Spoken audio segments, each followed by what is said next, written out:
Hey everybody, I'm Aidan Mattis. Welcome back to the Lore Lodge. As you can see, there is no co-host next to me because he decided he needed to be in New York with his girlfriend doing, adult family things, and I had no interest in doing so, and also no girlfriend with which to spend the weekend. So, I would be flying solo if it were not for a friend of mine here. This is Benjamin Olshin, PhD. And he and I are going to have a conversation about some of the stuff we've talked about on the channel a lot. Obviously, we've got a video on Ancient Apocalypse coming out we had a video on Ancient Apocalypse coming out on Friday. So you guys all got to see that, see what is basically an hour and a half long introduction to Graham Hancock's work. And Benjamin and I were talking at a meeting about 2 months ago now, just about this whole concept and lost civilizations and the ancient past, and he mentioned that he had written books on it. So I figured that was an opportunity that I was not really able to pass up. So I invited him on, and he's gonna talk us through some of what he's learned in his career as a professor, as a researcher, an educator, and hopefully we'll get to have a conversation about not just sort of the interesting stuff, but also how can academia improve in regards to this subject, in regards to looking at the past in a less orthodox and mainstream way and opening our eyes and our minds to something that we may simply just have not quite understood about the past. So without any further ado, Benjamin, do you want to introduce yourself to everybody? Yes, and thank you very much for having me on this show. So I am an academic, for better or for worse. I'm retired now, which is for better, and so I can speak freely on all these subjects. And I have to say that even when I was in an academic institution, I was given kind of free rein to research and write about what I wanted. So my initial training, as an undergrad was in classics, so Latin, Greek, ancient history, which I loved. And I had a kind of odd undergrad career that I also did physics minor. So I've always been interested in both of these things, like history, classics, and also science. And I was kind of lost for a while. And I had a professor who said, you should do a PhD in the history and philosophy of science and technology. I had no idea what that was. I pursued it. I went to University of Toronto, which I was just talking about with our host a bit earlier. And actually, one of my thesis advisors was the guy who was one of the main researchers on the Antikythera mechanism, that clock computer that was found in the Mediterranean, which some listeners may know about. So Right. that was fantastic. So I have a PhD in the history and philosophy of science and technology. And my first work was things like cartography and exploration. So I looked at the Piri-Reis map, which Hancock talks about. I did a lot of stuff about potential pre-Columbian contacts across the Atlantic, et cetera. And at the same time, we're not going to talk about this today, I did a lot of philosophy of physics, things about the matrix, what's called digital physics, virtual reality, great material for some other time. Mhm. But I began to be interested in, a number of years ago, knowledge systems, it's the technical term, and how ancient people had different kinds of knowledge. How did they build monumental structures? How did they have knowledge of medicine, et cetera? And I just worked in that field for a long time, writing papers. And then finally, I just came out with a book in 2019, fairly recently, called Lost Knowledge. And it's an academic book, but it systematically looks at what I think are a lot of fun topics. I know Aidan is keen to talk about some of them in particular: ancient tales of flight and flying vehicles, Atlantis. I tackled Atlantis, and I'll talk about that, etc. And I guess the one other thing I'll say in terms of introduction, well, two other things is, one is, I'm not an archaeologist. And I know Aidan's interested in archaeology. I'm a person who works with texts. I'm a historian. And also that my attitude towards scholarly work is, yeah, I agree, academia has its problems, but in my own work, I do aim for professional standards. So, my books were published by academic publishers. And I believe that when you investigate something, you try to go to that standard. So at the risk of talking a little too much, I want to give an example, because I often say this in Good. talks. So in my Lost Knowledge book, some of the material I work with was in Chinese. So there are these ancient Chinese accounts of these flying machines. So I speak Chinese. I lived in Taiwan. I've studied Chinese, but there's a certain standard. So when I wrote these chapters and translated these passages, I sent them off to a guy at Penn, a very famous sinologist, a guy named Nathan Sivan, and I basically asked for his blessing. And that's what you do. You don't refute or spin stuff off yourself. You look at professional standards. And the analogy I use, it's kind of silly, but I play soccer twice a week with this group nearby, and they're pros, these guys from West Africa, Venezuela, Colombia. And you play to that level of play. So I think that's important as we have this conversation today, that my approach is always look for the highest standard in terms of research, investigation, et cetera, about this material.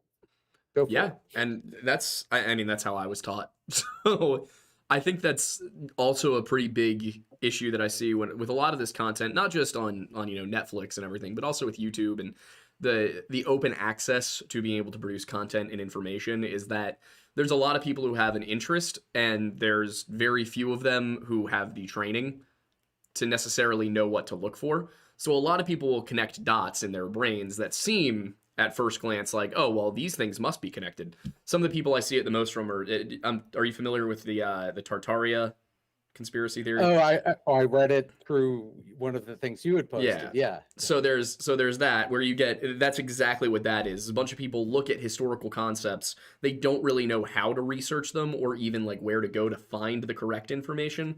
So they just come up with these connections in their head, and it seems to make sense.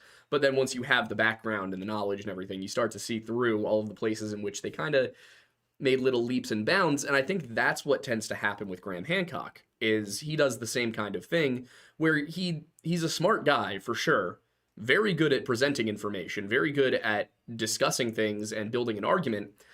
But there's certain stuff that he says and does when I watch his work where I'm like, okay, well, that's a simple, you just missed a step here. Like, you missed a step of the process. You didn't check, who is this source from? It's like in Fingerprints of the Gods, which is a book that we talked about a bunch of times in the episode on this from Friday.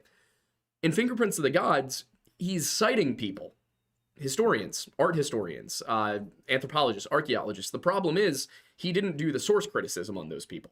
So obviously, when you're writing a research paper, when you're doing a research topic, you sit there, you collect your bibliography, and then you go, all right, what are the best sources out of my bibliography? Is there anybody I shouldn't?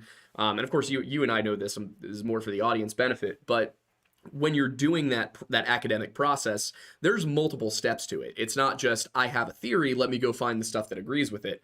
And I think you see a lot of that confirmation bias, whether it's with Hancock or the Tartaria type people, or suspicious observers is somebody we've talked about on this channel, because he's very much the crustal displacement, Charles Hapgood, Chan Thomas type. It's so nice to sit here and say those things and have you be like, yeah, I know what you're talking about. I rarely have that. So it's nice. But yeah, so there's that tendency to look for the information that confirms what you're saying, rather than looking at all of the information and seeing if the broadest possible study still conforms to your narrative. Or see if you find something that disagrees with what you're doing. And this is important, that you need a strong element of humility. And it is true that sometimes academics get attacked for not being humble. And I've met all stripes, but you have to be humble. And that's what I was saying about like the sinology, the Chinese studies things. You have to kind of go and say, I'm not a China expert. Is this correct? And it's tricky, because on the one hand, as a researcher, and if you're writing books like I am, you got to be assertive in some way, because you do have your own ideas, your own models, your own hypotheses, or in my case, more conjectures. But on the other hand, you have to have humility and say, I may be wrong. The evidence may point elsewhere. And that's the other thing, since you wanted to talk about Hancock a little in this intro, is that this is for the audience, and it's something not to treat the audience as students, but it came up a lot when I was teaching, is people don't understand what a theory or hypothesis is versus a conjecture. A lot of stuff that's done, even in science, is conjectures. And conjectures are ideas that we've assembled from looking at things. In my book, I'm very clear, I'm making a number of conjectures. And that's all. These things, like we were talking about, these ancient ideas and things may not be provable, but like we simply won't know. And I think that's the problem too, that we get things like Hancock's theory. It's like, it's not a theory, it's a conjecture. And it's maybe a hypothesis at best.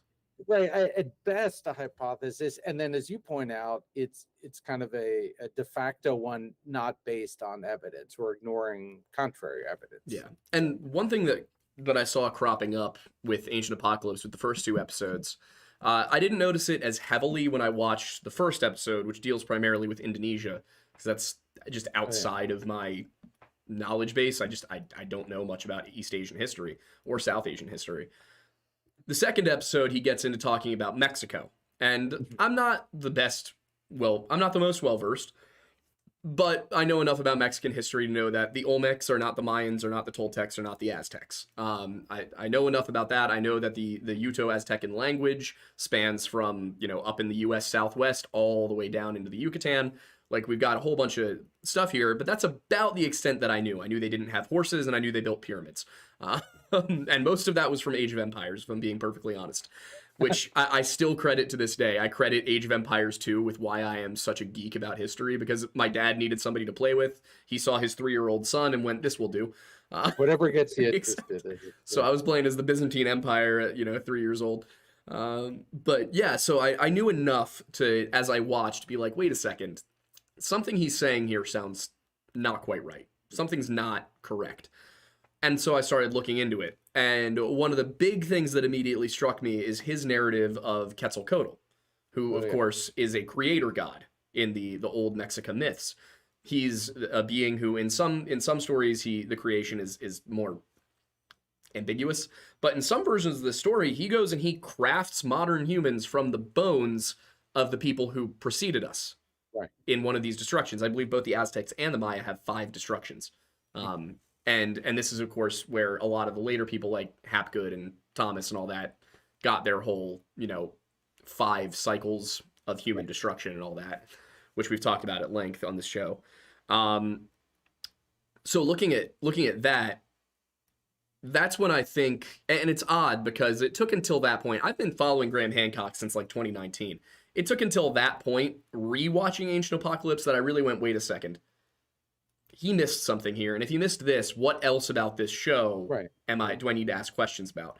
So originally my plan was to basically go through the show and say, here's Graham's argument throughout the thing. Here's what I think about it. And that was going to be the episode we did on Ancient Apocalypse. What we ended up doing was instead I started fact-checking Graham live. But then I realized it's really difficult to fact check Graham live because he'll deliberately leave a gap in his argument for you to attack and then fill the gap in the next segment. So it's sort of a post hoc way of arguing things. Yeah. And some people might look at that and be like, oh, okay, it's just, he's just getting to the point. No, I think it's deliberate. I think he's just very good at arguing, and he knows that he can sit there and he can just, lead you to where you need to be. And I'm not going to sit here and say that he's a hack or a fraud or something, because I think Graham genuinely believes what he's saying. Personally, and this is, I give that benefit of the doubt to most people whose work I criticize, is, even if I disagree with what you're saying, I'm not going to accuse you of being a grifter. I'm not going to accuse you of pretending to believe this for money.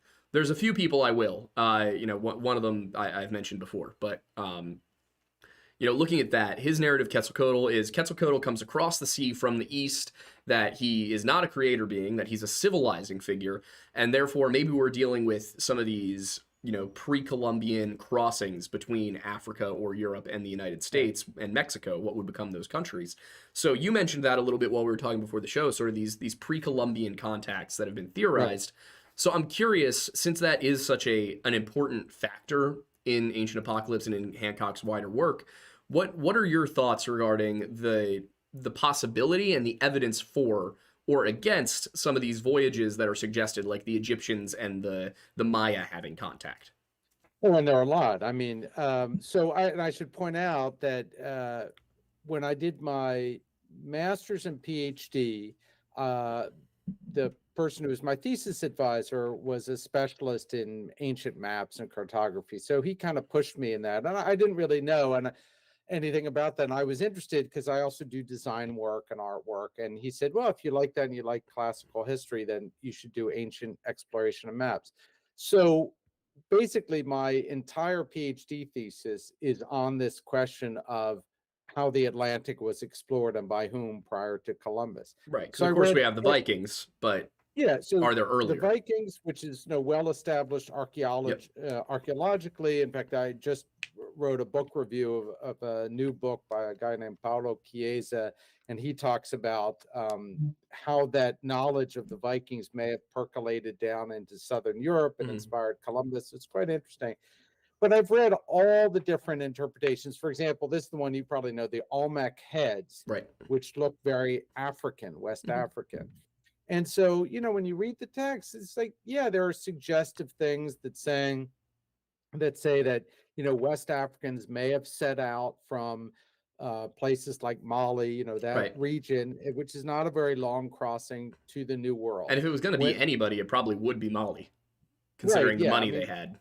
You have a sophisticated civilization, etc. When I was in Brazil, there's all kinds of theories about what are called the sete cidades, the 7 cities, which is this like advanced civilization somewhere in the interior that was founded by people like the Phoenicians, right? That's the other.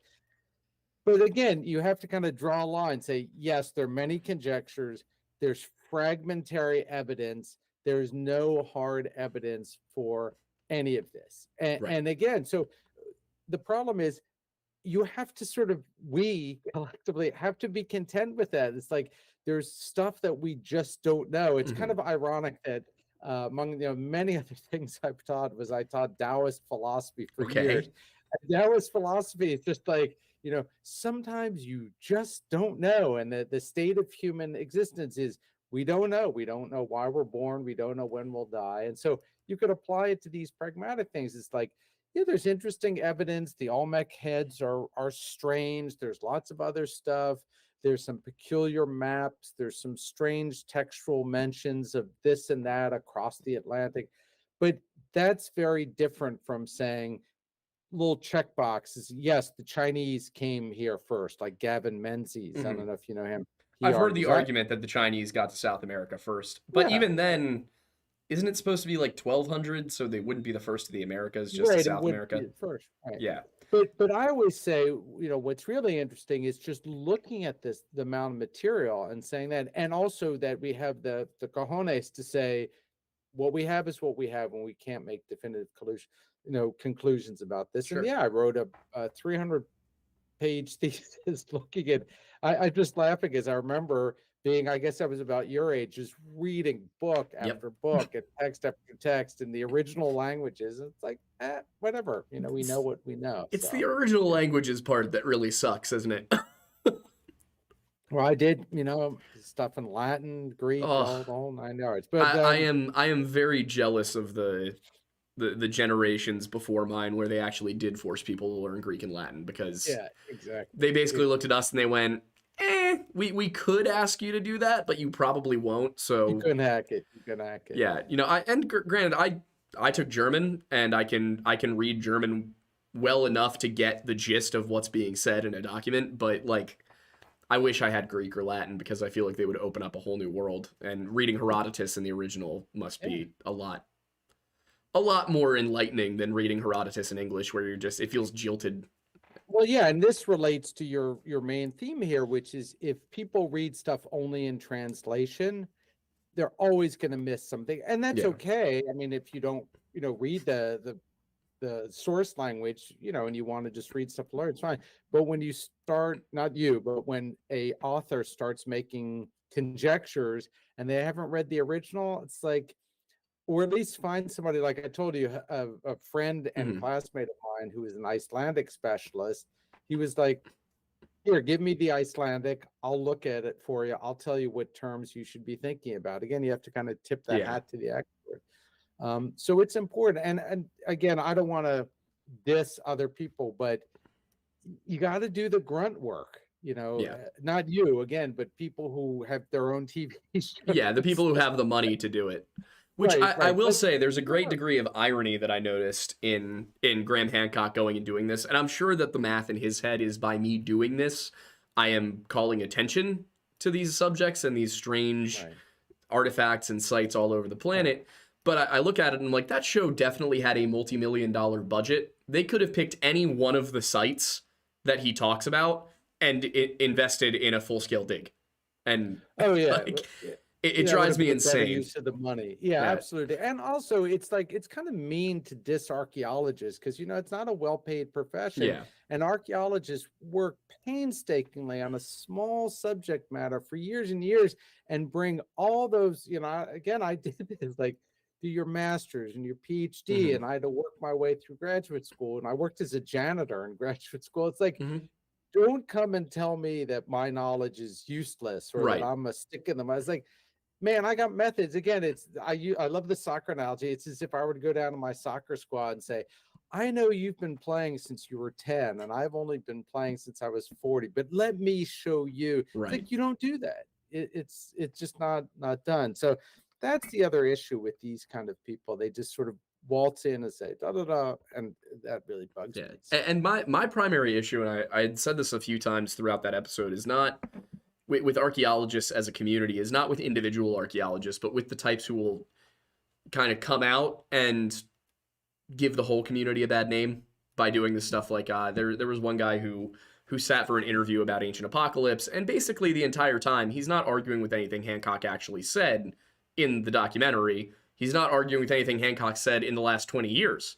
He's arguing with stuff Hancock said in Fingerprints of the Gods. And I'm like, okay, but he's written multiple books and right. done hours and hours of podcast appearances and talks in university. Like you're how can you sit here and critique his work from 3 decades ago and expect us to take you seriously when you say that his work from this year is not valid? So I think that Well, that's where a big piece of the yeah. problem lies, is sort of this unwillingness to attack the argument and to attack the Right. character instead. Right. Yeah.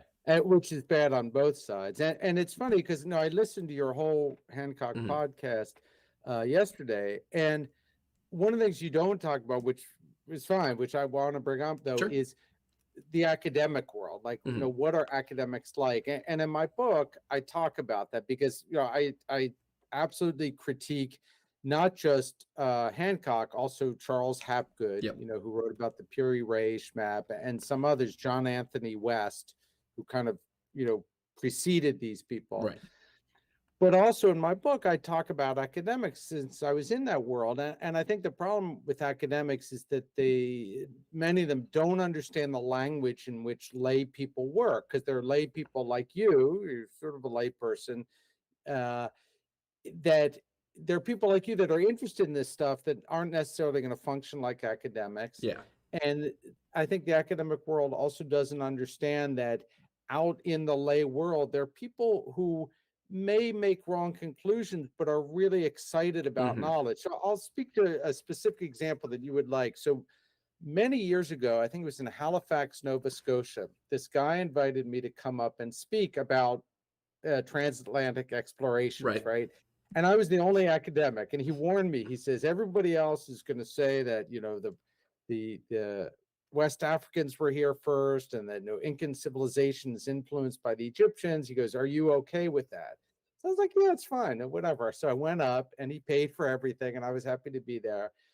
And the first night we all ate dinner together. Then I listened to a bunch of talks, and a lot of the talks I was like, these people are completely out to lunch. It was fine. But by the third day, when it was my turn to talk, I said, I want to tell you guys that it's obvious I'm here as the resident critic. Mhm. I said, a lot of what I've heard, I don't agree with. I don't think there's evidence. I said, but on the other hand, it's amazing to see a group of like 50 people who are everything from lawyers to steel workers, whatever, who are excited about this stuff. Right. And I said, I'm not judging. I said, it's just cool to talk and have beer with you. And it was a great bunch of people. And once they saw that I wasn't going to be in their face about being an academic, and they weren't in my face about insisting that their theories were Mhm. right, we got along fine. And we kind of, the cliche, agreed to disagree. And it was fun. But those kind of interfaces almost never happen. Academic conferences are for me, and Mhm. you guys have your own YouTube channels in which you do your weird stuff. And That's that's one thing that I've said to a few of the professors and the academics I know, especially the people who have, been doing it for years and years, and they're still making, pennies because there's Mhm. no money in academia.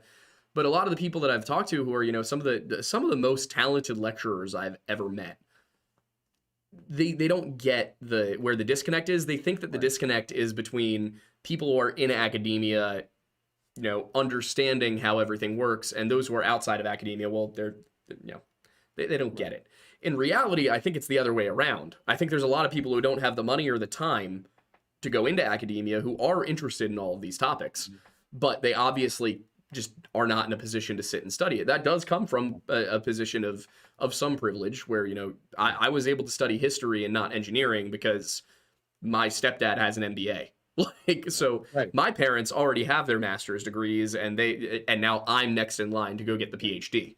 Is basically where we've netted out. Is that I'm at the point where I had the resources and the ability to go do that. Not everyone has that, but I think that platforms like this, like YouTube, and speaking as somebody who's kind of got a foot in both worlds, being in grad school and also being a content creator, what I see is there's a huge platform, a huge market for some of these more talented, lecturers and writers and researchers to go and provide all of that knowledge to a much larger, broader group. And, maybe they're not going to sit there and ask the same questions that a history student or an archaeology student would, but that doesn't necessarily mean that they're asking stupid questions.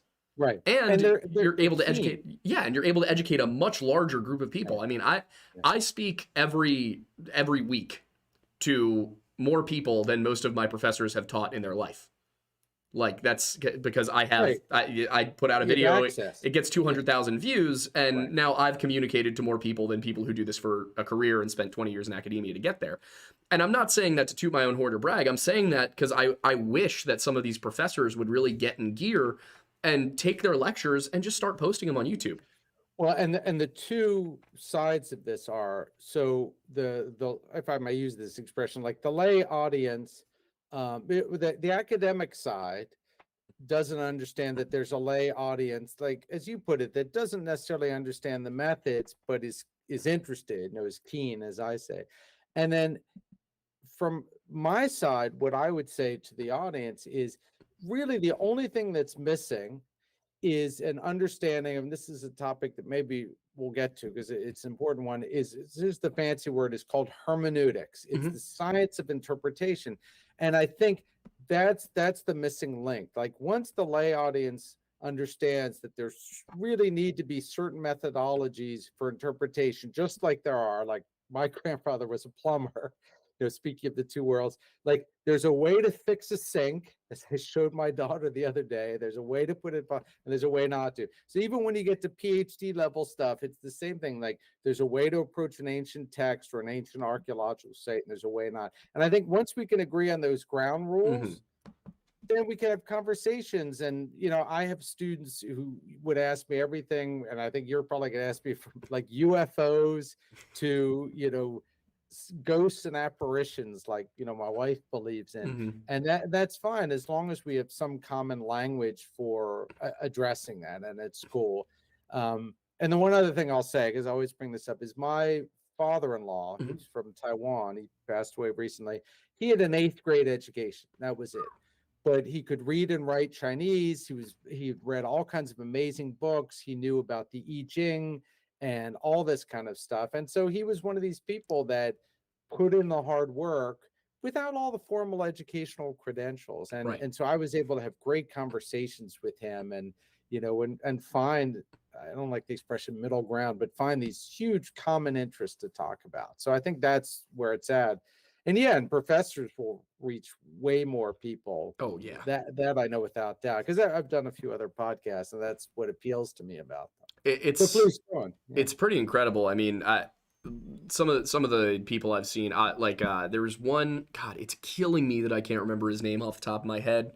You might know who I'm talking about. The guy who wrote 1177, the book about, the 1177, the book about the Bronze Age collapse. Oh, I was just looking at that. Yes, he gave a TED talk on this. I didn't see the TED talk. I saw he was basically presenting it at a conference in a classroom setting, but I think it was probably the same talk. Who sitting there, the guy is funny. You don't feel like it's slow. He's entertaining. You look at him and you're like, this guy could host a show the same way that William Shatner does. Good presenter. Him killing me that I can't recall his name. And then some other people who have done the same thing. You look at Michael Heiser, who sadly just passed away. He Naked Bible podcast, would just go and post his ministry talks, and they've got hundreds of thousands of views of people who otherwise would never had an opportunity to look at any of this. And then Jordan Peterson obviously achieved superstardom from doing precisely that. He just started filming his lectures and posting them on YouTube, and then boom, professor who disagrees with Bill, which would usually be 24 hours in and out of the news cycle, turns into a guy who becomes one of the most influential names. Eric Cline was 1177's name. Yeah, there we go. Yeah. Beautiful. For those who are watching, if you have any interest in the Sea Peoples and the Bronze Age collapse, Eric Cline, fantastic talk on it. One of those things where I was just sitting there and bored and found that and decided to watch it.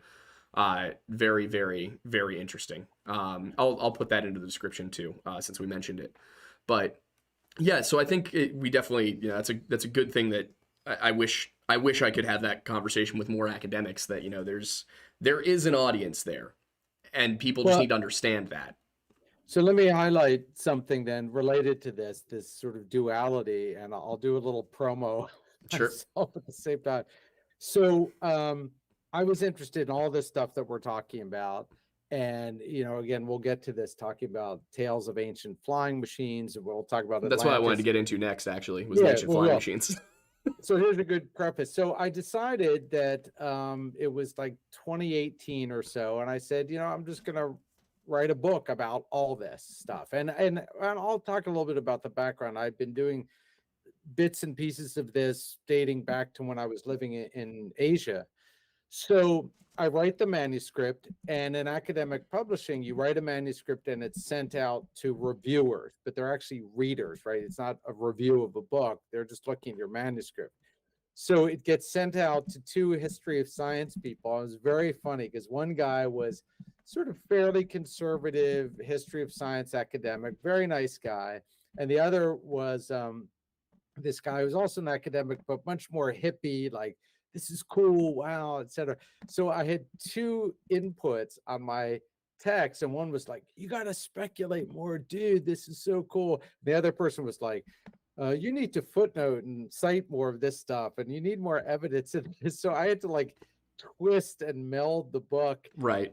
And then even when the book was done, one reviewer said it's too speculative. This is like when the book was published. Another reviewer said it's too like precise and just recounting the evidence. I was like, you just can't please people, right? It's like, but the book was good for me because it just forced me to really wrestle with the questions that you asked. Is like, what does this stuff mean? Like, is it true? Is it not true? Is it ancient alien stuff, or is it much more boring?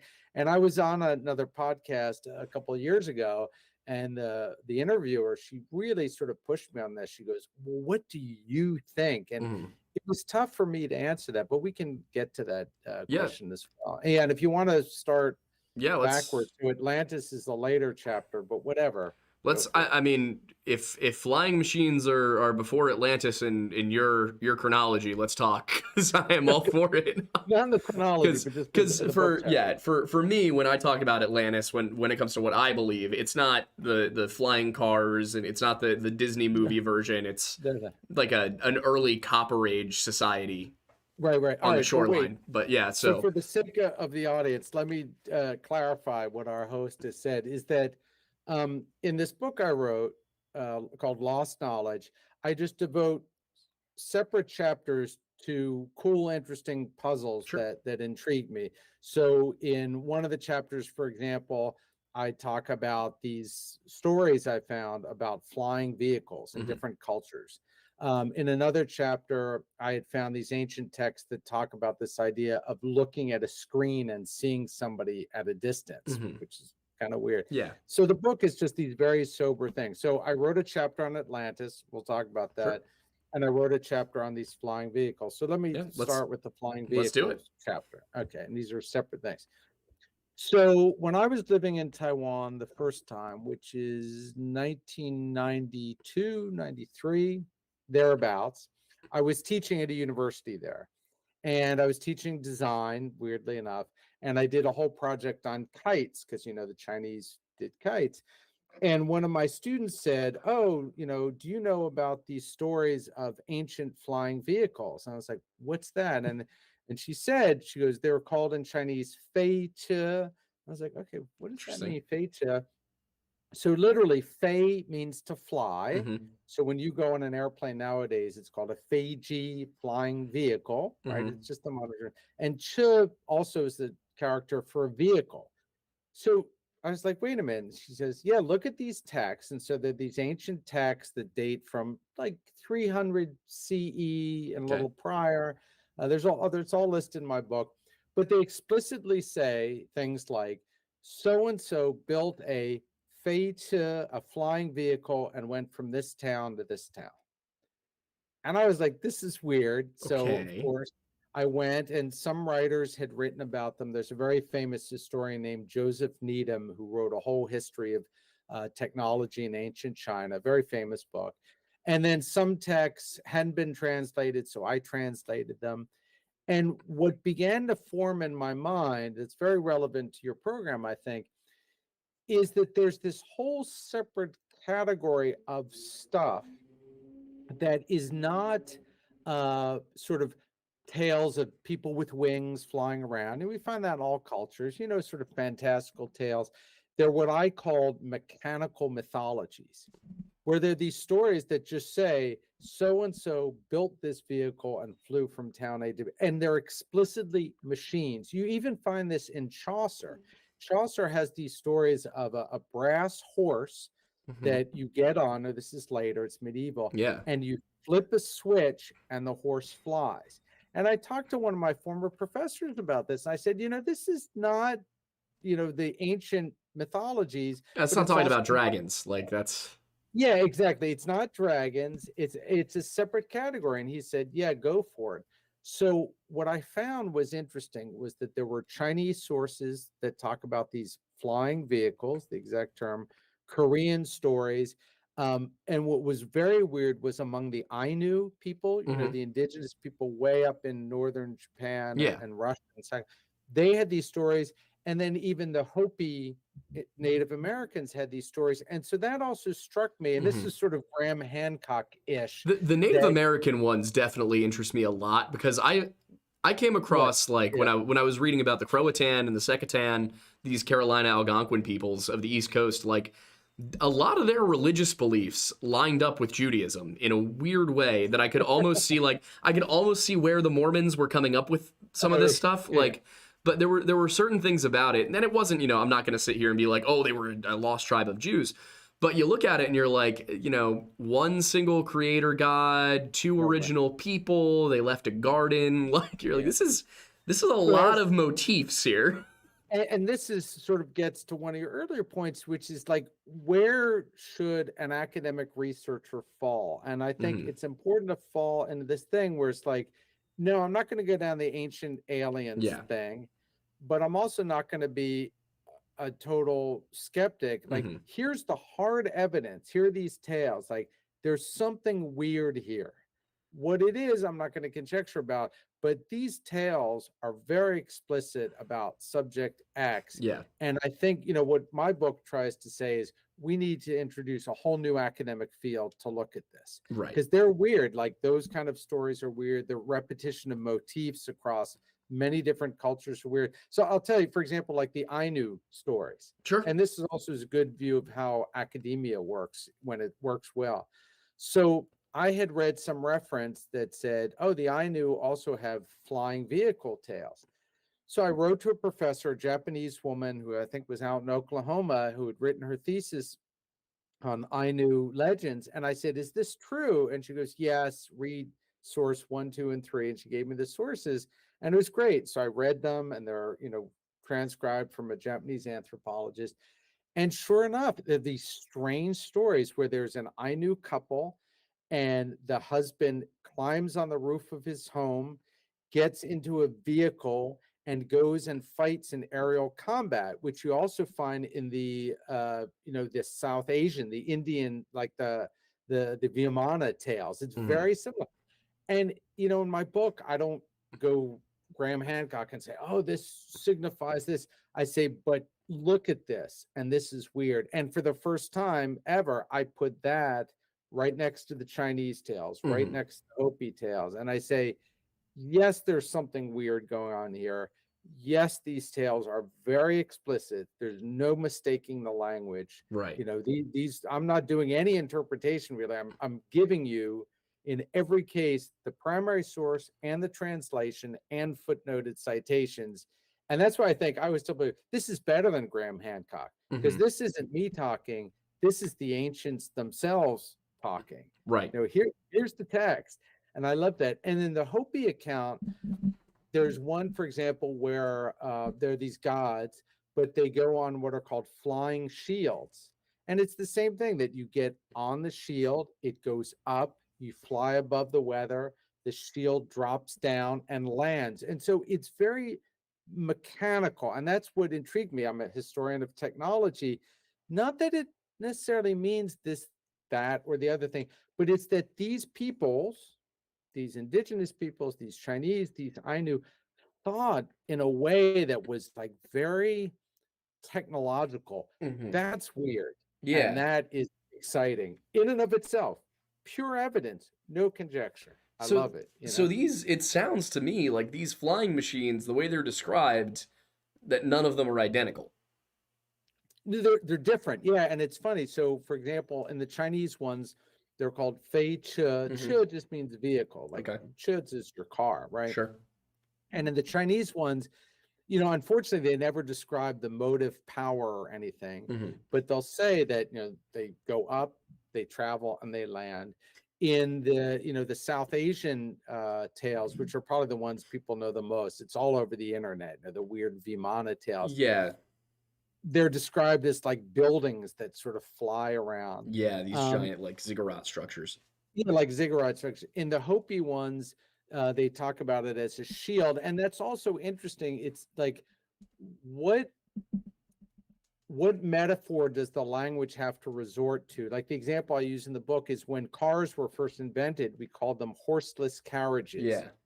Because we didn't have the language. So each culture kind of constructs it linguistically differently. Like it's a shield, it's a swan, but with a switch, or it's a horse with this switch. And so the descriptions are all different, but they're all explicitly mechanical, without any question. So we're not talking like Arabian flying carpet. We're talking like Da Vinci flying machine. Exactly. And so I point out that they're not like flying carpets or creatures with wings. In fact, here to give a little Chinese lesson, in Chinese myths, there's creatures called fei tian, so fei to fly, but tian is like an immortal, right? Like a supernatural being. So the Chinese clearly had in ancient times two linguistic categories. There's fei tian, these creatures with wings that fly around and do magic, and then there's the fei che, where it's a vehicle that you have to get in to fly, and those are very different beasts. And it's very cool. For me, it's exciting for me to find these stories where they're talking about technology. What it means, I don't know. And also, just to interject, because this came up the other day, because my wife was saying, how come somebody like Graham Hancock has a TV show and you don't? I said, bigger question is, how come Graham doesn't contact me? Because I have all this stuff. I have like file drawers of, I did the grunt work to find all this stuff. Have you ever reached out to him? And like, no, I don't want to go that route. I was like, I want my own show. But because for me, again, my serious point is that this stuff in and of itself is so exciting. Yeah, like this ancient material. But go ahead. You had I'm just sitting here. I'm just digesting it. Because for me, this is the flying machines one is one I hadn't heard of before. I had heard of the Vedic texts that involve it, but that was really it. The Hopi one is super interesting to me because I also have questions about the Nazca lines. Because that's one that I'm like, where did this come from? Mystery. And I've tried to talk to some archaeologists about it, and that's kind of the response I keep getting is we don't know, and we don't want to speculate. Which for me, that's kind of why I see people as like Hancock and myself to an extent, I guess, as important as somebody's got to ask the questions that the academics are a little too like, I'm worried if I ask this question, I won't get published ever again. Right. So we have to ask these questions so that other people have an excuse to research it. Well, let me interject, because this relates to something that we were talking about before the show that I think is important for Sure. listeners, if you don't mind. Go for it. Cool. So the Nazca lines, which I've read about, of course, because it came up as had to do my reading for my own work. So here's the problem. So academics, yes, by nature, we have to be skeptical, we have to be reserved, both for our careers and also because we like being evidence-based. And even the stuff where I found evidence of stuff that's very, very odd. The problem is that it's very facile in an academic setting to say such and such thing was built, like the Nazca lines, as a monument to the gods. End of story. And you Yeah. find this a lot, like Stonehenge, it's a monument, to the spirits, or it's Yep. for astronomical alignments. And when I was in graduate school, one of the best lessons I ever had in graduate school was a professor was teaching class. He said, that's what's called the Whiggish view of history. And I was like, what the hell does that mean? I never What heard does that that mean? expression. And it's basically this idea that we as moderns are very smart, and we're driven by intellectual things. If we look in the back, people back then were superstitious and kind of dumb, and everything they did had motivations of fear of angry gods and stuff. But the actual fact, like we're talking about, is we have no idea the operating environment of ancient peoples. The people that did the Nazca lines or that did Stonehenge, especially because they left no written records, we don't know what their motivations were. We don't know what drove them to do these monumental things they did. And for either Hancock to speculate or for me to speculate is just wrong. And the analogy I used, and I've lived in many other cultures. I lived in Latin America, I lived in East Asia, in Europe. People do things for weird reasons that you're never, ever going to guess. Like, here's a good example that came up recently. I met with a mathematician locally who does history of math. And he asked me to give a talk. And I said, I want to give a talk on the I Ching. And he said, oh, that's fortune telling. I said, no, it's not. I said, we look at that ancient text and we say, oh, they were superstitious and they wanted to predict the future. I said, what it actually is, it's a very sophisticated mathematical model of looking at probabilities when you're in a particular state. It's like network theory. And he goes, really? I said, yes. I said, we have such prejudice when we look at the past, and we really don't know what people's motives were for doing this stuff. So like, that's the thing. We like, what was the quote I wrote down here? Oh, the past is another country. So it's alien to us. Right. It's totally alien to us. And we need to accept that and then muck around and look for cool stuff therein. Yeah, that's fine. One of my favorite oxymorons is historical fact. For that exact reason, that so many things just keep changing over and over and over. And, the stuff that the Victorians knew is stuff that we know they made up now. Right. Exactly. It was a constant. I have there's a huge argument thread that I'm part of on TikTok right now that I've apparently been in for over a year now, where it's quite literally that somebody made a video about medieval torture devices, and I commented quite simply, why are you lying? Like, why are you making things up? And a whole bunch of people attacked me in the comments, and I'm sitting here and I had to just respond to them. I'm like, guys, stop telling me to Google things. I have a degree in medieval studies. Right. I'm confident in my opinion on this one. Like, this was an entire segment of our coursework was, hey, by the way, everything you heard about the Spanish Inquisition is wrong. Here's what actually happened. Exactly. It's like the idea that the church wasn't torturing anybody. The secular leaders who they were like, we'll split the money with you. Those were the people torturing other people. And they occasionally did it with things like the rack, but a lot of these medieval torture devices that the Victorians came up with don't actually make any sense at all. Like they're really unreasonable. There's a lot of constructed history. There's a lot of history that is very fragmentary. I mean, I could talk about this at length because also particularly like, in my life where I've gone to places when you're on the ground and you see things like, people like write all kinds of stuff about Brazil, for example, because it's a cool place. But when you're actually there, like, you get a very different impression, very different information. I speak the language, Mhm. etc. And I think that that's very, very important. Like a lot of people don't know, and I'm not going to talk about politics, but like Taiwan, Mhm. where my wife is from, like it's very different from mainland China. But Mhm. how is it different? And if God forbid you should rely on the news or even commentators on China, you would have no clue. It's like, yeah, as you point out, a lot of our knowledge of the past is constructed from Victorian stuff. And you yourself point out that Graham Hancock draws from Donnelly, right, for his Atlantis stuff. And Donnelly is a product of that Victorian kind of Mhm. constructed history. Yeah, it's Yeah. it's crazy. Donnelly is Uh, one of the guys that in the part of the video where I say that Graham chose his sources poorly, Donnelly is one of the people I mentioned because why bring up somebody from 1882? I think is when he yeah, published his work on Atlantis. yeah, it's the late 19th century, and it's much as I love the 19th century and think there was great stuff done during then, they had a very prejudicial methodology for history, and you just can't take that stuff. And even Freud, Freud is a great example. He wrote, what was the book, Totem and Taboo, Hmm. and it was brilliant. But it's somebody described when Freud starts talking about primitive cultures, totally armchair. Yep. Freud never went to any of these places. He sat in a chair and he hypothesized about like native peoples and stuff like that. And you can't do that. Again, you got to do the work.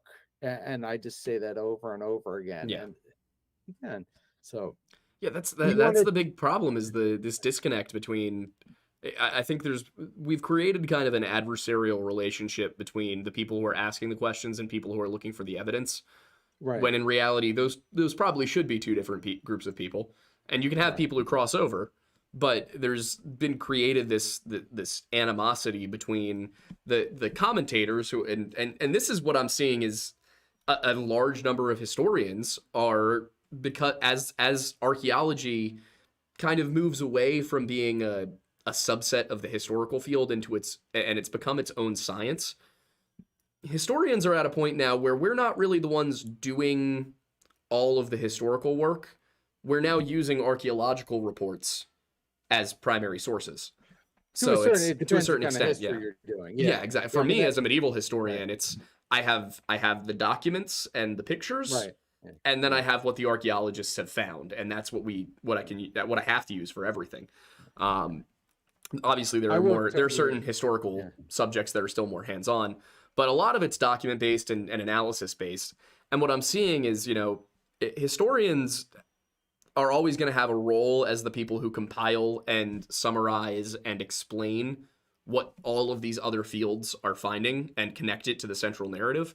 But I think historians also need to lean into that role of, hey, I was reading through all of this evidence and all of this documentation on such and such subject, and I noticed there's something missing, like there's a gap here. We don't know how Right. this became this. Can you guys look into that? That I think needs to be the process. Is we need to have the Right. historians and the journalists and the sociologists, whoever's looking over stuff, go, hey, this is a weird topic. This is a weird subject. Can we maybe get some details on that? And then Yeah. when it comes to funding, that's probably the most difficult part. But somebody needs to get like Elon Musk or Jeff Bezos to care about archaeology. Well, I mean, that would be great to get some serious funding for any number of things. Again, when I did my work, it was really almost no funding to do that.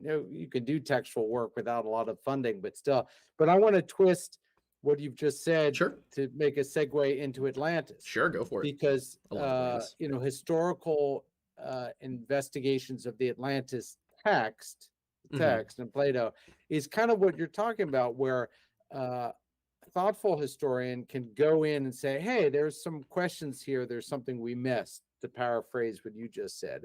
And I think that is important because Atlantis is one of these things that's fallen into two halves: the totally crazy speculative stuff that, the Bimini Road is evidence of Atlantis, or what's the one in Japan, the sunken ruins I don't know off the about coast Japan. I of know that Japan. Graham mentions Nan Madol.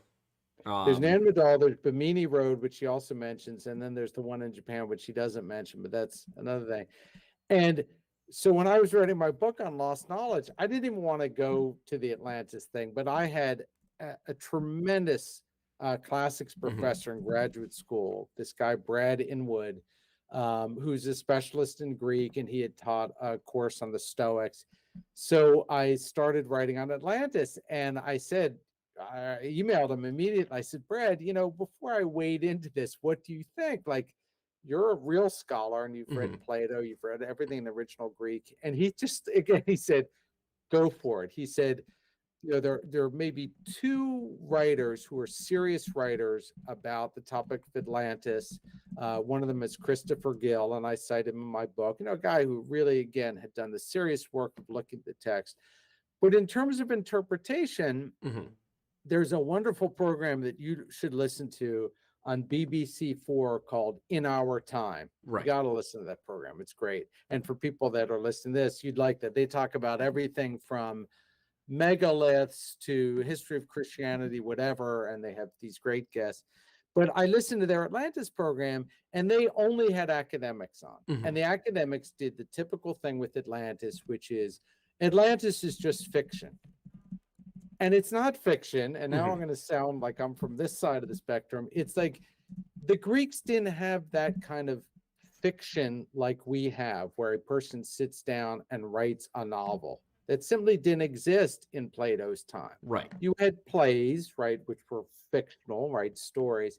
But this idea that I am Plato, I'm going to write a fictional story from nothing and just put it there to mess with people 2,000 some years from now. So what I did was I looked at the Plato story. I push out Hancock and everything immediately, but I do the same thing. I say, there's something weird about this story. The dating is very odd. It's so precise. The dating is very odd. The placing of it in this remote past. And again, some academics will tell you, they'll say, oh, well, what Plato is doing is by placing it 9,000 years ago, he's just saying, like, in a galaxy long, long ago, far, far away down there. And like, no, this is a weird contextualization. And plus, in the Plato's text, he has this beautiful opening part, which is that these Greeks have traveled to Egypt, and they're hearing this story from one of the Egyptian priests. And the Egyptian priest turns to the Greek visitors and he says, you Greeks are like children. Your history is about this deep. Our history is about this deep. So in the text is a clear comment on lost knowledge, historiography, transmission. Like, these are serious themes. This is not just fiction.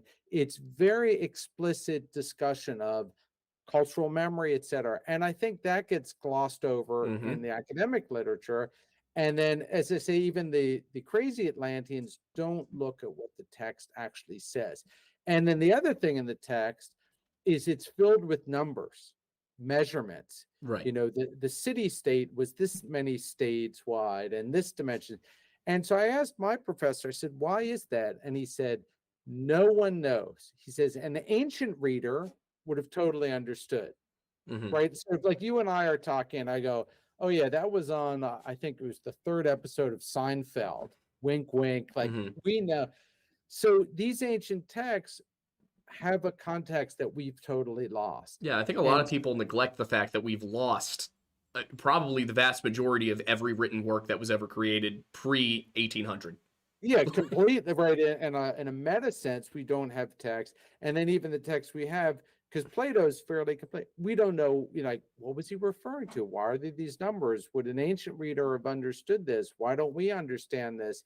Et cetera, et cetera, et cetera. And so I think the Atlantis text itself in Plato is filled with material that we have no idea about. And plus, the other thing that I think Hancock totally misses the boat on is that Plato is obviously himself interested in the ancient past, which is weird for us to think about, that ancient people were interested in the ancient past before them. And that's weird. Like, I listened to your Hancock broadcast, and one of the things Hancock's obsessed with is this idea, like, oh, there was a lost civilization, that then declined, and the few survivors helped these hunter-gatherers grow again to it. Okay, who the hell cares about that? What's really interesting is that ancient people thought that there was an advanced civilization? Hmm. That to me is a much more interesting question. Like, no ancient Greek or Chinese thinker ever thought, I used to draw this on the board in Hmm. class, ever thought that like primitive people, da da da, and here we are, these very clever Greeks or Right. Chinese or whatever. They all thought culture had gone like this. Yeah, they thought it rose and fell. We see this It all over, rose and like fell. the Maya, the Aztecs, the Greeks. I mean, Every culture, right? who It's doesn't answered. have a story? Are there any cultures that don't have a story of culture of civilization resetting that you know Right, of? exactly, exactly. They all do, you know. And to me, that's interesting. Like, why, in the case of Plato, why was he so intrigued by Hmm. this idea of a civilization that arose and collapsed? Because what evidence did they have? Because you would think, if you're in ancient Greece, you're in a territory where basically, if you go north a few hundred miles, you're in barbarian territory, right? You're up in near the Caspian Sea, whatever. There's no civilization like the Greeks anywhere around them. You would think that they were the denouement of everything, but Hmm. they themselves didn't believe that. And that to me is what the Atlantis story is all about. It's kind of a proclamation themselves of having this conversation. It's Hmm. like, there was something very weird before us, Yep. and we've lost this And somehow. there's a lot of situations. Somebody brought it up in chat. There was a story in some Welsh mythology about Mhm. a land to the west of Wales that was also Welsh, Right. but there's, as far as anybody knows, to the west of Wales, there's nothing. There's just Ireland Right. and open water. Right. Now, of course, if this is a reference passed down orally for thousands of years, 7,000 years ago, I think the western coasts of Wales were Right. dozens of miles further west. Right. So it could be that, that it's not even, everybody thinks, oh, well, flood, that's 10,000, 11,000, 12,000 years ago. There's no way that survives cultural memory. We forget that the ocean levels have been rising consistently. And I think part of it is that we keep talking about climate change and sea level rise, and everybody's like, oh, well, the ocean levels have been stable vaguely Right. over the last 500 years. Like, if you went back 500 years, the coastline would look different. If you went back 1,000 years, it's going to look even more different. If you go back 20,000 years, you're not going to recognize the planet. But if you look at, those stories from people who, we're talking like 7,000 BC, Right. 6,000 BC, that Right. those have a chance of surviving because we're not talking about some massive cataclysm that wiped out the entire planet. We're talking Right. about the water just kind of slowly creeping up and people being like, yeah, my grandparents lived, or my grandparents lived 10 miles west of here, but now that's a marsh. Like, Yeah. that's what you're going to see in the text is, and there used to be people who lived here, but the land became marshy and uninhabitable. Like, Well, to I think we us, don't understand like how, and that's a big part of what I write about, how transmission of knowledge can happen in those ways, and that those things can last a very, very, very, very long time. Those accounts and stories can last generation after generation mhm, after generation and could well preserve real knowledge. And it's funny. One of the things that Hancock argues poorly is that ancient myths preserve truth. right. Okay. To me, the more interesting question is, did the ancients themselves believe this? And they did. So there's a passage, I think it's in Pliny the Elder, I forget, Mhm, or it's in Plutarch. I have it in my book, where he himself is an ancient writer, and he says, there's this story of this chariot being drawn too close to the sun and it burning up. He goes, those are myths, but we all know that these are right. actually ways of preserving true knowledge of things that happened in the heavens. And I'm like, there it is. Yep. They understood this modality of transmission, and they were very well in touch with what was just Mhm, fabrication, and then what I call encoded or yep. mythologized knowledge. And then our job as moderns is to, again, take that middle road and see what myths really do contain kernels of, accounts of Western land that maybe underwent gradual inundation, et cetera. And I think what's called, parsing of myths is really still in its infancy. This idea of understanding that there were different ways of knowledge transmission, that stuff was preserved, how to weed that out from the framing material, et cetera. It's very, very hard. I was just going to tell you a quick example, which is now escaped me, but it's important. Oh, I remember. Sure, I used to teach in class that when you read fairy tales, for example, or when your parents may have told you tales as a kid, things like Little Red Riding Hood, right? Little Mhm. Red. Those tales are hundreds, if not thousands, of years old, right?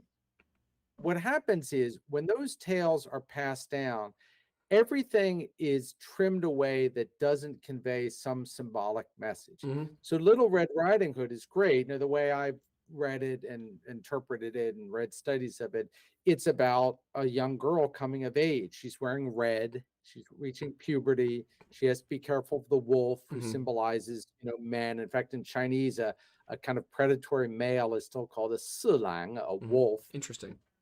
Yeah. So if you look at these kind of myths, you can usually see that almost every component has some symbolic value. So, there's something in there that has some meaning. Like, so if a white dog suddenly jumps on your lap, it's a symbol. It is some meaning. He's I'm a glad you symbol have. for he needs attention. Yeah, that's And this cool. is the only way to get him to not make noise. Uh, Yeah.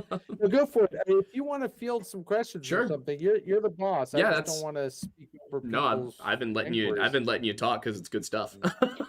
So I'm enjoying it. I'm learning. So this is great for me. But yeah, I think it is 8:08. We will switch over to that Q&A section. We'll do about half an hour of that. And then I will let you go. But really quickly, some people were asking about your book and where they might be able to get it. Do you want to quickly tell us where people can find you? I put a link to the Brill website, but that was all I had. Yeah, so the Brill website's the best place to buy it. It's an expensive book because it's an academic book. If any of your readers are living near a university, every university library has it. I Okay. think it's all over the world at this point. Um, Yeah, it's always like uh, 179 hardcover on Amazon. yeah, because these kind of books, I should tell people, when you write an academic book, usually they're designed to be sold to libraries and then students go read them. Yeah. If you want to buy the book, thank you. I make virtually zero money from this. I should make that very clear. There's no royalties in Yeah. academic writing, but yeah, people should look in libraries for it. And I should also point out that it's not written as an academic book. It's written, with footnotes and everything, but there's a lot of fun, really interesting stuff.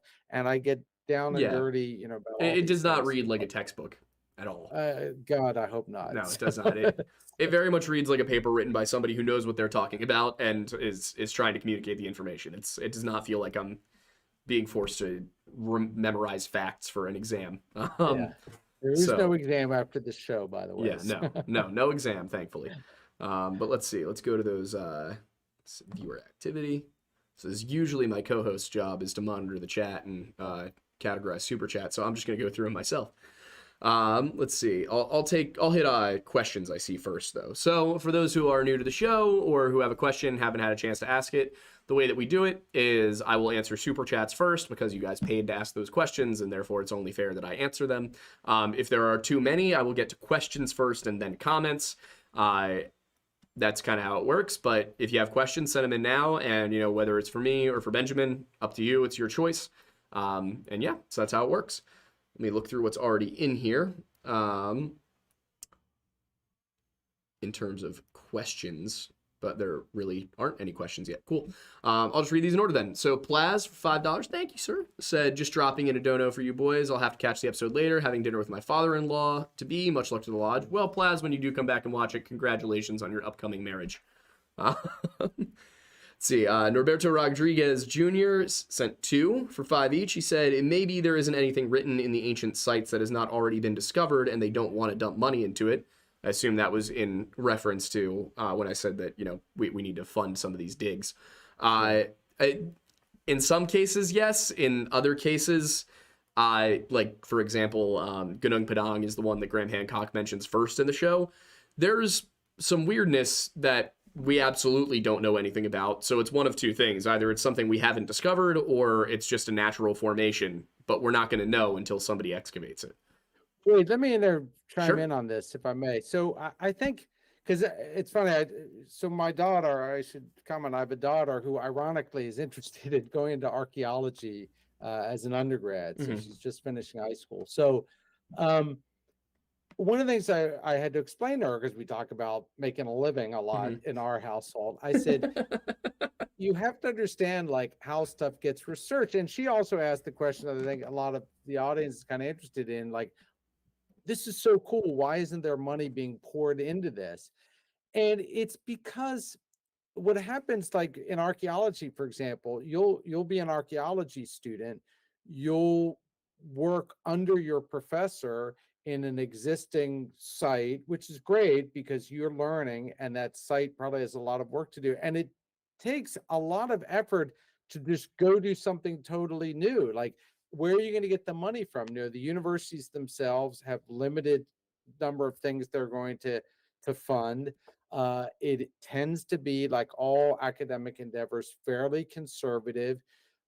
You just can't pull money out, and getting wealthy people interested in things. In fact, here I'll tell you a story very directly about this. So I wrote another book called Sure. Deciphering Reality. Okay. And this is the book we can talk about on another show if you want me back.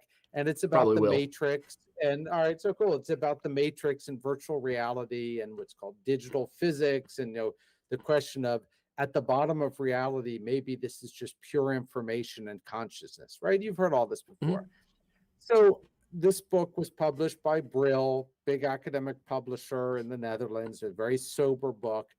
But one of the Dutch editors, it's so funny, he emails me, he goes, Elon Musk is totally into this stuff. Mhm. I said, yeah, I saw that Elon Musk was like talking to his board of directors and like went off on one of his things where it's like, all this is just a simulation.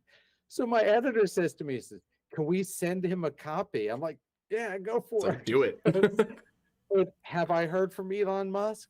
No, not yet. Nope. So it's like, these things, they don't happen. And there are a million topics, not just Mhm. archaeological sites, there are a million topics that haven't been investigated. I mean, one of the ones that you may have talked about on your show is the Voynich manuscript. You know what that is? I've heard of it. I haven't discussed it yet.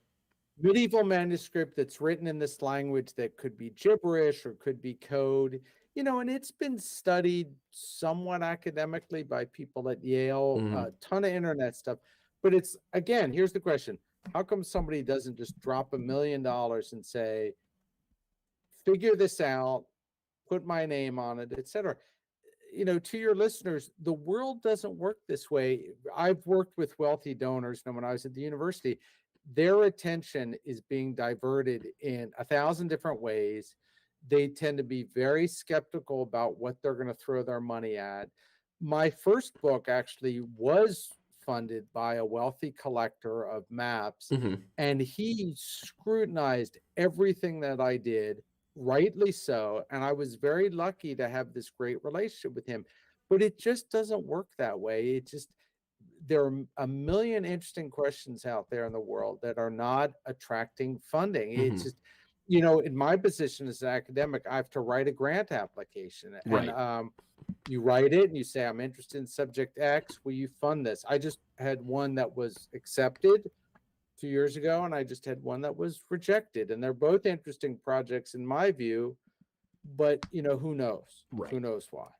Yeah. So the world is not a rational beast, and so that's why it is. Yeah. And hopefully my daughter will understand. Oh god. So It's so frustrating because we tried to pitch a show that was kind of based on the idea of exploring these ancient mysteries, and we've pitched it twice now, and it just can't get anyone to bite. And of course, I'm sitting here, I'm like, we had a cast of pretty popular like TikTok and YouTube yeah, content creators who already carry an audience.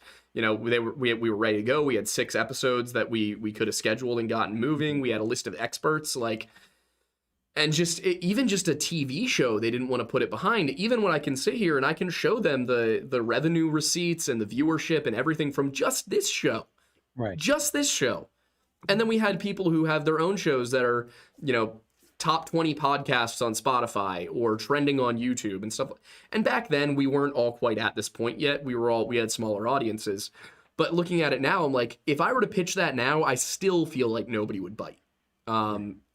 Just Yeah, because it's and TV pitching is all another thing. An old friend of mine actually works as a writer in mhm. Hollywood, And I've talked to him about this and like what gets picked up. I mean, I was contacted by National Geographic, by Canal Plus, which is the French, big Mhm. French TV concern, about doing a show about another book I wrote about Marco Polo. But even then, it sort of grinds on. Some footage is shot, it doesn't happen. Yeah. These projects take an enormous effort to get off the ground. Before I forget, since you brought Sure. up TV, we were talking about Go for this it. is something I think all listeners should know. I'm going to put it in the chat. Okay. So, one of the things Graham Hancock talks about a lot is this idea that there was an advanced civilization that disappears in a cataclysm. All right. And so the question is like, where's the evidence, right, of this?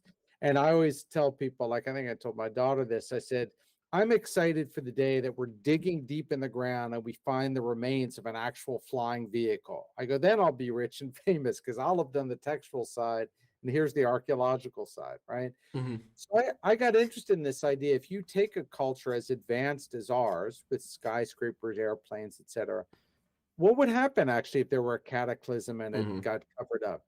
So a friend of mine, this guy, Steve Milton, he used to make documentary films for the Discovery Channel and stuff. And he did this film called Aftermath, Population Zero, Mhm. 2008. Everybody should I sent watch that in this. the chat, by the way. He put that in the, all Yeah. right, good. And what it is, he just did this study interviewing different scientists where he said, well, what would happen if humans just disappeared right now, but all these buildings and stuff were here? How long would it take the vegetation to overgrow the highways, for the nuclear plants to melt down, but for the radiation to disappear, et Mhm. cetera? It's a surprisingly short time that virtually all remains of human civilization and technology would disappear, right? So it's I'm interesting. talking like 20,000 years. Less, I think Wow. less. You got to watch the documentary. It's an hour and a half or so. Yeah. I was basing that off of what I remember from a Chernobyl documentary from 15 years Oh ago. yeah, So but that's actually a great example. Yeah, Chernobyl is another great example of that sort of a closed system.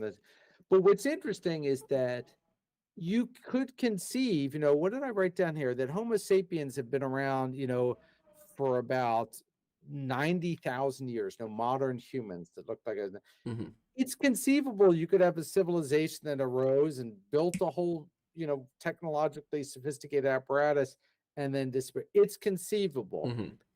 But if it existed, we should be like sinking some boreholes a Yeah. mile down looking for this And kind of that's the stuff. problem is we got to figure out the precise location of it before we even do that. So the whole thing with Right. Atlantis is, but that's what drives me nuts is when we go and we do find a site where we're like, this is kind of weird, like Gunung Padang, where they found this weird void like 14 meters down using seismic tomography. Oh, yeah. And they drilled down and they found cultural layers.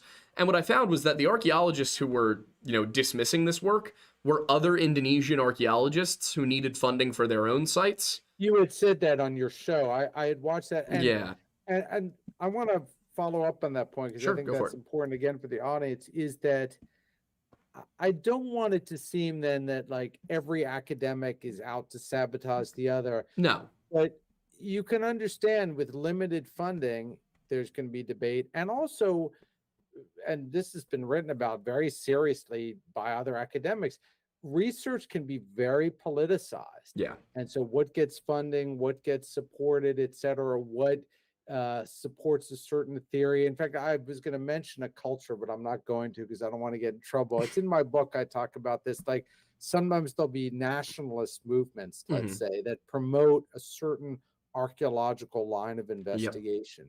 And so that's very problematic. It's not this neutral ground where we find something cool and we start digging. And in terms of this ancient, lost civilization, yeah, who knows where it Hmm. could be if it existed at all. Yeah. Right. Yeah, we find these. Yeah, go ahead. I'm But sorry. I was going to say, just to address something I just saw pop up in chat. Somebody said in 1,000 Yeah. years, all that we left of America would probably be Mount Rushmore. Mount Rushmore degrades at a rate of about 1/10 of an inch every 1,000 years. I found that out researching for Yeah. this week's video. That's how slow granite erodes. Is 1/10 of an inch every 1,000 years, which is just Mount Rushmore is going to be there till the end of human For quite some civilization. time. Well, when I used to teach this, I would teach about like the survival of a civilization, like its relics, and I would always call this the Planet of the Apes syndrome. And my students were like, "What does that mean?" And I would have to show them the original Planet of the Apes, the final scene. I don't know if you know this, where Charlton Heston's walking along the beach with his girlfriend. I forget her name. Who's mute because humans are mute, and the camera shoots down looking at him on the beach, and you just see these spikes, and then it pans back and it's the Statue of Liberty. Right. And then Charlton Heston's like, damn, those stupid humans. This is what we did here.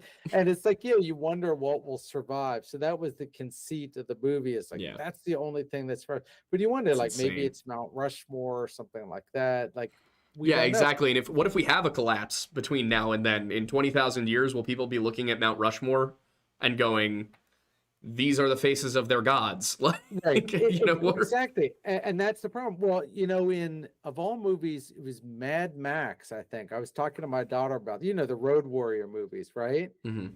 So in like the second one, it's set in the farther future, and there's this tribe of kids, and they're wearing CD-ROMs as necklaces because they've totally lost the context of what you have no idea what that was supposed to be. Right. And I told my daughter, I said, that's actually very cool as sort of a teaching moment, because it's like these things are decontextualized. So we don't know. That's why I say, like, the pyramids, they were for such and such function, or the megaliths. It's like, we don't know. And Mount Rushmore could be interpreted as anything. Any number of things.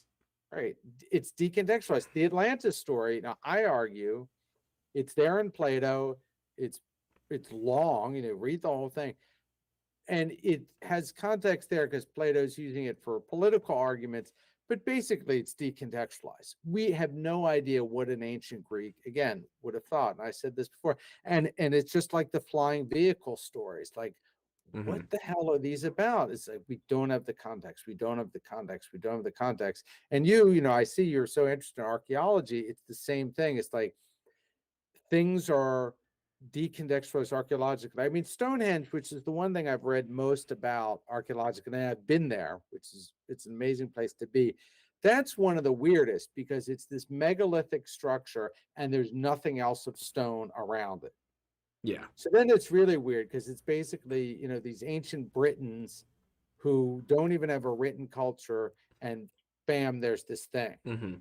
There's nothing to compare it to at all. And that makes it, archaeology and serious history very hard, very hard. What have we dated Stonehenge to now? Like 3000 BC, I want to say? Or was it 3,000 years old? I can't remember which it is.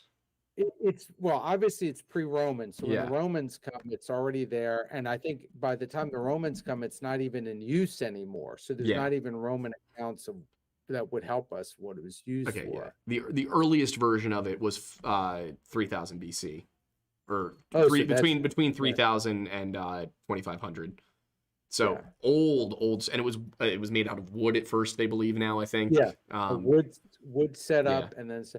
I need to get on with the remainder of the questions, though. Sorry to cut you off. Nervita Rodriguez said, some tribes in the deserts of the states mentioned the Thunderbird, and natives mistook jets as Thunderbirds when they were testing jets back in the 50s. The Thunderbird's an interesting one, for sure. The Thunderbird, or what's the Indonesian one, the Garuda, which is the same idea, a giant bird. And that's weird, too. Again, you have a Native American thing that matches with something thousands of miles away. And the question is, are these mythologized constructs of some memory of a thing, a technology? And I mean other things too. When you think about like a fire-breathing dragon, like that kind of sounds like a jet to me. Well, and again, because you have to view it as say, like, why is it this weird conflation of things? Because nothing else breathes fire. So go ahead, please. Other questions. Party Like It 1776 said, full video on the Spanish Inquisition. I can do that. That would go over on History Hut, but that would go on one of our other channels. But yeah, I can do that. The Spanish Inquisition, and of course then I can talk about that woman on TikTok who says that the Spanish Inquisition made up the Roman Empire, which is just a. That's a little, are you gonna be there in a couple Wednesdays?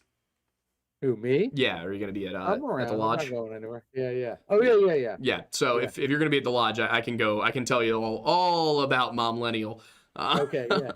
I'll be there second Wednesday in June. Perfect. Do that. That's Yeah. that's actually my birthday. My Okay, Masonic cool. birthday, not my Oh, birthday. okay. But yeah, so Tim J Tim J 94 for 20. Thank you. Wow. I said, hey, Mr. Mattis, would you be interested in having Roanoke Tales on one of your podcasts? He's covered a few of the same topics and has expressed interest in his comment section for collabing with you or Wendigoon. Absolutely. I can reach out to him this week. You guys should probably let him know that I've done it, but I will do that this week. NC Squatch said y'all would be great on the Unsubscribed podcast. Got to take a look at that one. I don't think I've ever heard of that one. Actually, wait, it sounds familiar. What the Unsubscribed pod? Is this? I'm the old man here, so I know less than anybody. Yeah, I'm trying to who runs the Unsubscribed podcast is my question now. Because now I'm curious and I'm gonna look at it. I also have Voynich manuscript pulled up because I'm going to look into that this week. Definitely, you Patty and Eli Double Tap. I have not heard of these people, but I would be willing to check it out. Did they have Wendigoon on? Is this what I'm seeing? Or are they talking about Wendigoon? I can't tell. Either way, I will take a look at it. Richard Henderson for 1999 asked, my biggest annoyance in public knowledge of ancient civilizations is that they infantilize them and make them sound stupid and lucky they survived as long as they did. And I wanted to thank you guys for challenging that idea. Yes, I see it with Native Americans all the time. The extent to which people think that Native Americans were these poor, helpless, agrarians who didn't know how to do war or anything is like the most insulting thing I've ever seen. They were incredibly complex societies that just took a different direction from Europe and the Near East and Africa. Well, and the fact that I was much harsher, I would take my students and say, all right, you have no cell phone service. I'm going to throw you out somewhere in the jungle. Survive for thousands of years like these other groups did. And again, these guys, that's why the whole argument's like these people had knowledge that we can't even begin to frame. They understood botany and plants and what to eat when they were sick and how to look at the stars and how to predict the seasons. It was organized in a way totally different from the way we organize knowledge. And it wasn't techie the way we had it, but they were no dumber than us. And in some ways they were smarter. They could survive with less than we have. And they did not have the benefit of the Silk Road or the Mediterranean to facilitate exchange of ideas and goods and wares and such. Like incredibly talented people just did not have the jumpstart into the metal ages that we had over here. Right. And yet they may do. Exactly. And incredibly well in some situations. Like some of the Native American stuff I've come across is fascinating. Nate's Memes for 2 said, look at the advances in science over the last 100 years. Absolutely a good point. We had people painting radium onto watches 100 years ago and then licking the brushes. We didn't know anything. This one's for you. Richard Henderson asked for 5 to Benjamin, what is your favorite ancient civilization to study and talk about? Oh God, that's a tough one. I guess ancient Chinese civilization. That's what I've been most immersed in recently. And that's the one also that interestingly, nowadays, we really have to disentangle from the politics because, the Chinese themselves, the government and mainland is really promoting like Chinese invented everything. Yeah, they've got their own cradle of civilization theory, right? Exactly. Which is, so I like picking that apart. But I spent a lot of time working on Chinese text, so I've become really interested in that. But I'm interested in everything, absolutely. I was a classicist doing, ancient Rome, which I'm also obsessed with. So it's all good. What do you think about the suggestion based? There's a couple of documents, I think, specifically Chinese ones, that mention Great Qin to the west. That would have been from like the 1st century AD or something. Well, there's been good studies of when the Greeks and Romans knew of China and when those contacts were made. Certainly by the 2nd century CE, the Romans had knowledge of China because there was already trade via India. I think it's Pondicherry where they found Roman remains. So there was contact between those two cultures. It didn't develop like you think they would have been besties, right? No. It doesn't seem to have happened, but they knew of each other. And the Ptolemy, the famous map maker, he certainly knew of China because that's in his map. Yeah, it's I mean, and it's also fascinating to look back a few centuries before that and to see that Alexander was so close to discovering China. Like he was almost there. He was in India, Yeah. right? And then he dies If he too had made young. it a few hundred miles to the east. Right. Like, and I don't think India wasn't going to stop him. No, they it's did just his not. death stops him. Yeah, he dies too young, man. And the mystery surrounding his death and whether it was actually malaria or if somebody killed him. Like I would love to see a mystery movie about how Alexander the Great actually died, like a fiction, obviously. I just think it's a good topic because you got like, you could make like, if Tarantino was more interested in history that went back more than 100 years, like I could see a hilarious Diadochi movie made by Tarantino.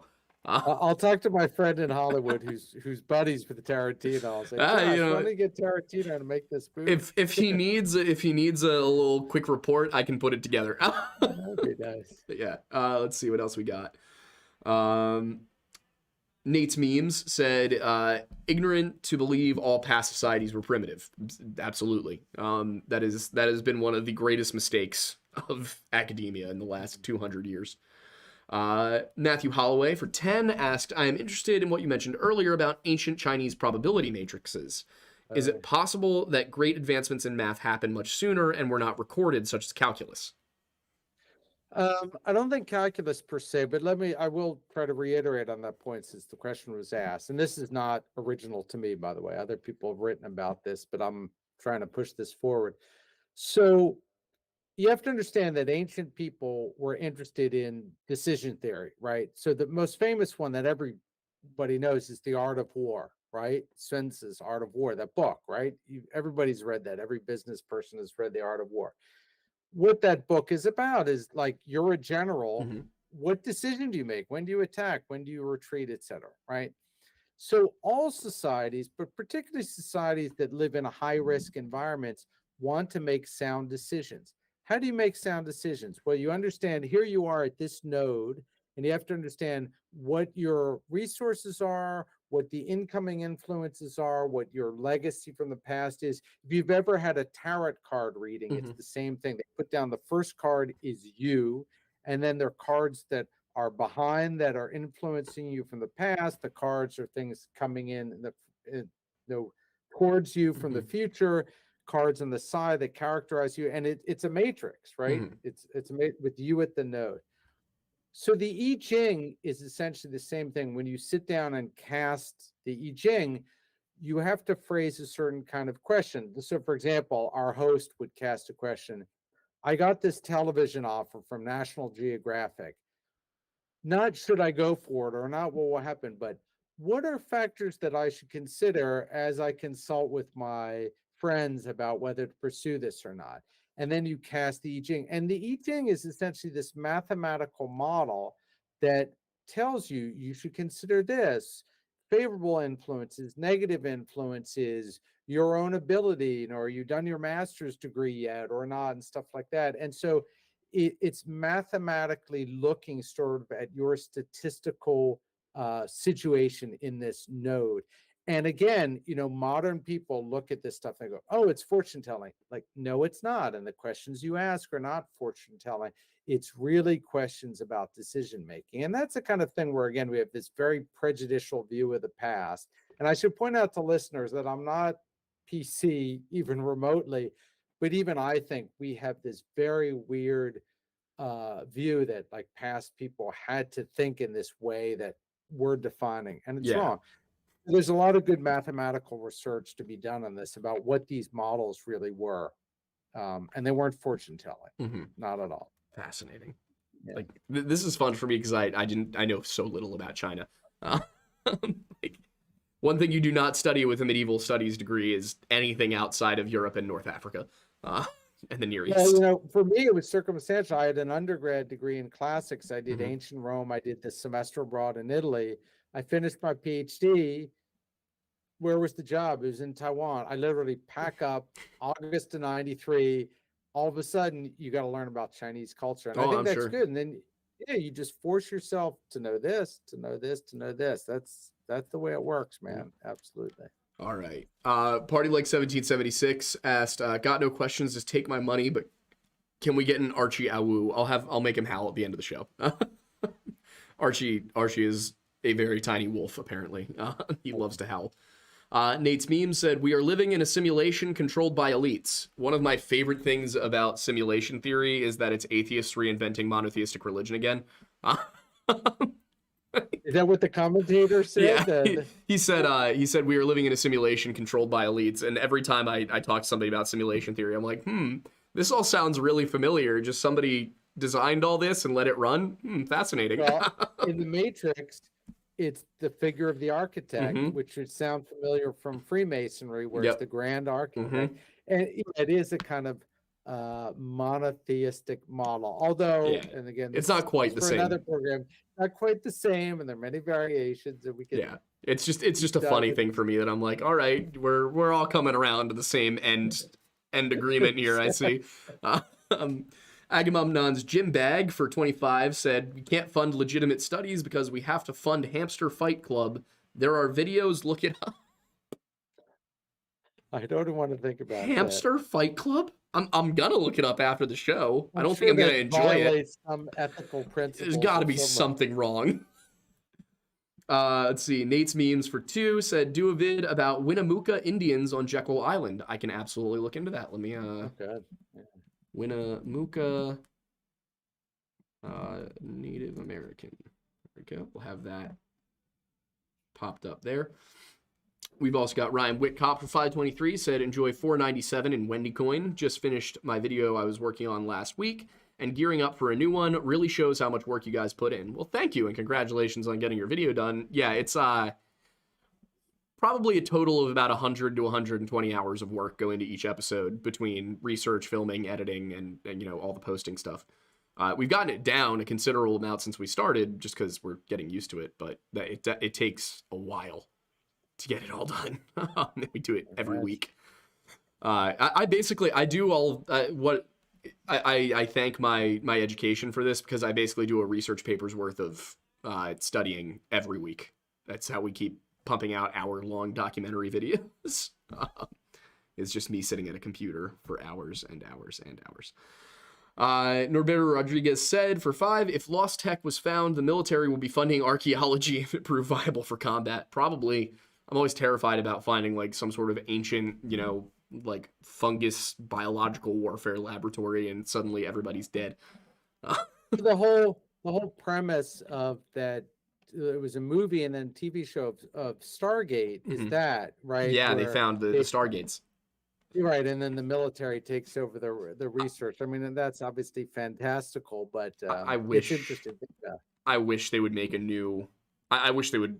like, we're seeing way too many reboots right now, but a reboot of Star Trek SG-1 would be phenomenal. Stargate SG-1. Yeah, Stargate SG-1. Sorry, my bad. But like, because I remember watching the movie a couple of years ago for the first time. I just had nothing to do, and I was like, I've heard of this show. And I watched the movie, and I was like, this is fantastic. And I went to watch the first episode of the TV show. It's like, was the budget for this somebody's lunch money? Like, yeah, it was. First of all, low budget. Yeah, you recast way too many people, from big name actors down to TV actors. Which I get, it was the 90s, but like, it's money. I wish. Like, could you imagine Netflix or Amazon Prime taking that on with the funding they have? Oh yeah, you could do something beautiful. Well, it's funny about the military. So whoever wrote in about military funding, because again, I have to be careful what I say, but how can I put this? Let's just say in the former Soviet Union. Okay. So the Soviets were much more open to speculative theory, because I think they were so keen to get any advantage on the West. Yeah. So if I had been doing this in Russia, I probably would have gotten funding, because someone there, again, I don't want to diss a culture, and I'm of Russian extraction, I should point out, that, you know, if someone thought that there were these ancient flying machines and there was some useful technology that we could grab and reinvent, there'd be money thrown at it. But Yeah. since, you know, That's what we the got to do evidence, is we got to convince yeah, the government that, you know, the Hopi Native Americans had UFOs. And right, exactly. You know, and that's unfortunately the world of fantasy, if, not fact. But if we tell the US it's kind of government there's interesting. oil under Gunung Padang, we will drill. Then it's different. Yeah, it's absolutely different. Indonesia But will immediately experience rapid democratization, but right, I think it's already a yeah, democracy. Just, no, knock knock, we're here to give you freedom. exactly. All it's going to cost you is this weird black liquid in the ground. All right. Well, that was the last of the super chats, and we are over by about 12 minutes, so I will not keep you any longer. But Benjamin, thank you so much for coming on. This was fantastic. I got to learn a lot. I hope everybody else got to learn a lot. You know, and like you said, your book is Lost Knowledge. Subtitle? You're asking me the subtitle of my own book. I should remember. No, it's fine. Lost Knowledge, the concept of vanished technologies and other human histories. Got it. All right. And it's a lot of fun. You can read descriptions of it on the internet. If you don't want to buy it, check it out at a library. Again, I make no money from this. I promote it because I want people to read and be interested and have fun conversations like this. So yeah, it's great. I want to thank you for hosting me and interviewing me and chatting with me, I should say, and hopefully we'll do this again sometime. Yeah, I had a great time. I would love to have you on when we have another similar topic to cover. And we're going to be putting out a video on these Ancient Apocalypse episodes once a month, maybe twice a month. So we're probably going to have other opportunities to talk about some of the lost technology and lost knowledge and belief systems and all of that. So cool. Yeah, I am, you know, here psyched to come across that at another time. And, you know, with that said, you know, thank you guys for all watching. I will see you on the next one. Thank you.